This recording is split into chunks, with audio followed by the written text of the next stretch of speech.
cœur d'une galerie d'art. Un regardeur en présence des plus belles œuvres qui puissent être.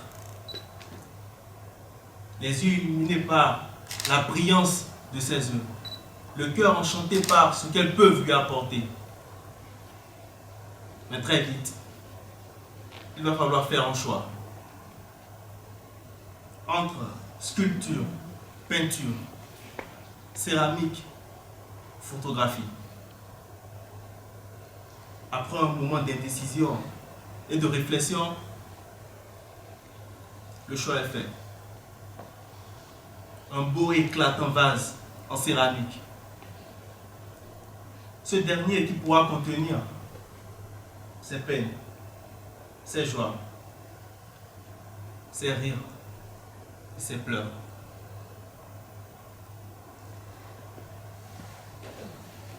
Puis un jour, un moment d'inattention, un mauvais geste, un accident. Son vase tombe, se brise. Quelle douleur, quelle tristesse. Leur histoire doit-elle s'arrêter là? Non. Heureusement, le Kitsugi redonnera une nouvelle vie à son compagnon. Le Kitsugi est un art japonais qui consiste à réparer les objets brisés en les recollant et en soulignant la jointure avec de la poudre d'or. Non seulement reconstruit, l'objet s'en retrouve sublimé.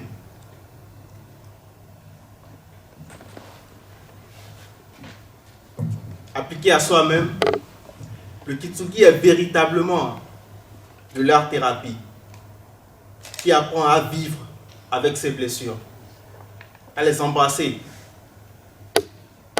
à se reconstruire. C'est l'histoire que je veux vous raconter. L'histoire de ce jeune homme qui a toujours été poussé par cette envie de rendre fiers ses parents, de briller aux yeux de son père, son héros, son modèle. Mon histoire. C'est ainsi que, poussé par cette envie de rendre fier, j'ai très vite fait d'embrasser ce rêve qui était le sien. Faire médecine. J'avais donc un rêve.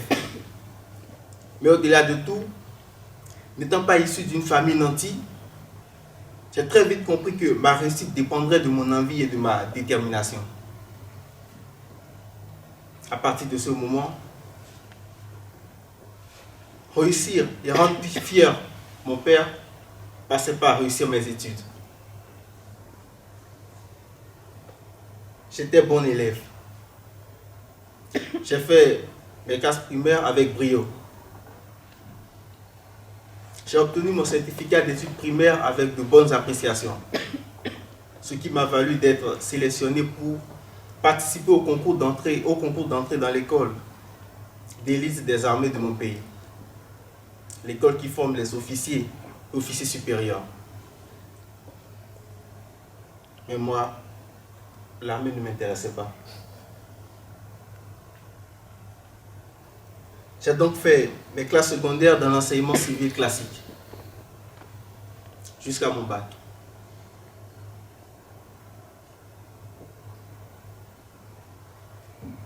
Mais l'année de ma terminale était particulièrement éprouvante. Ma santé s'est dégradée. Des maux de tête incessants. La tête alourdie et en feu à chaque fois qu'il fallait faire un effort intellectuel, qu'il fallait apprendre. Et parfois sans raison. La vie du médecin était claire. Laisser passer une année sans scolarité. Je devais donc comprendre que l'abandon peut être une forme de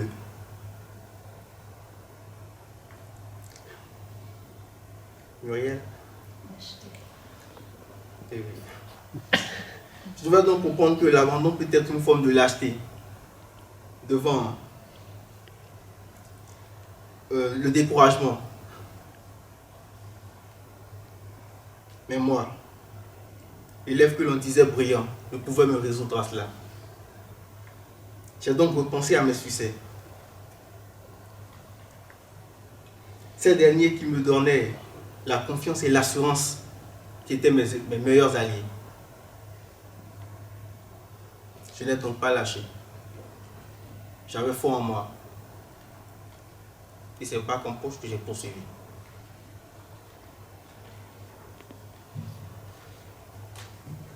Je devais donc me rendre à l'évidence qu'il fallait abandonner la vie que j'avais planifiée pour faire face à la vie qui m'attendait.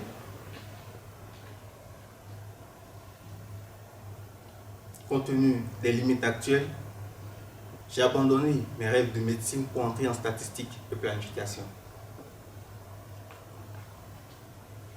J'étais pourtant quelqu'un de très confiant, avec beaucoup d'assurance, et j'abandonnais rarement un projet ou une idée que j'avais en tête. Mais face à ce mal, j'ai dû me résigner. C'est ainsi que j'ai obtenu une licence en planification et gestion de projet. Puis, décembre 2019, une envie de donner un coup de pouce à mes rêves, à mon avenir. Une opportunité formidable. L'AMSE, Aix-Marseille School of Economics, organisait pour la première fois un concours dans mon pays. Le format était plutôt simple. Il fallait participer à un cours sur lequel on était évalué. Et ensuite, les meilleurs sont pris. Trop de pression. Trop d'envie. Ou peut-être un peu trop des deux. Je rechute et je fais une composition trop moyenne. Ce qui ne me vaut pas d'être retenu. Je suis déçu. Très déçu. Fallait donc-il que je revoie mes ambitions à la baisse? Suis-je désormais limité? Pourquoi ce serait moi l'autre face de la pièce? Pourquoi tant de vagues?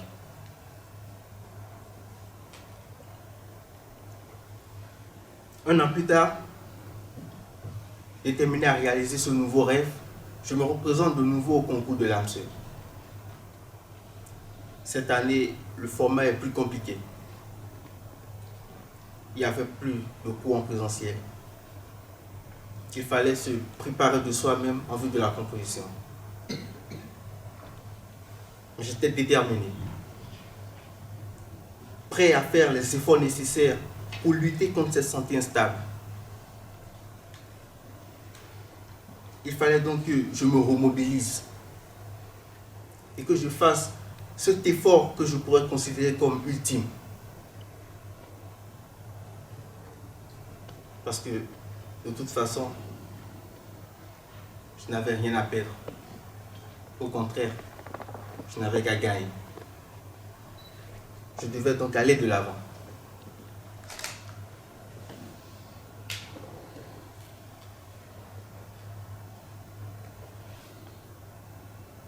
J'ai passé le concours et j'ai été reçu.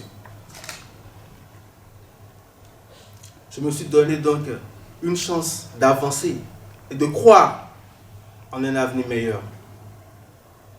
Malgré toutes ces vagues, je ne me suis pas laissé emporter. Je me devais de me fixer de nouveaux objectifs, de nouvelles ambitions, compte tenu des limites actuelles.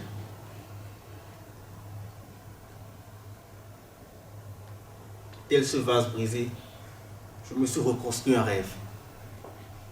Et aujourd'hui, ces fissures colmatées me rendent plus fort. Merci.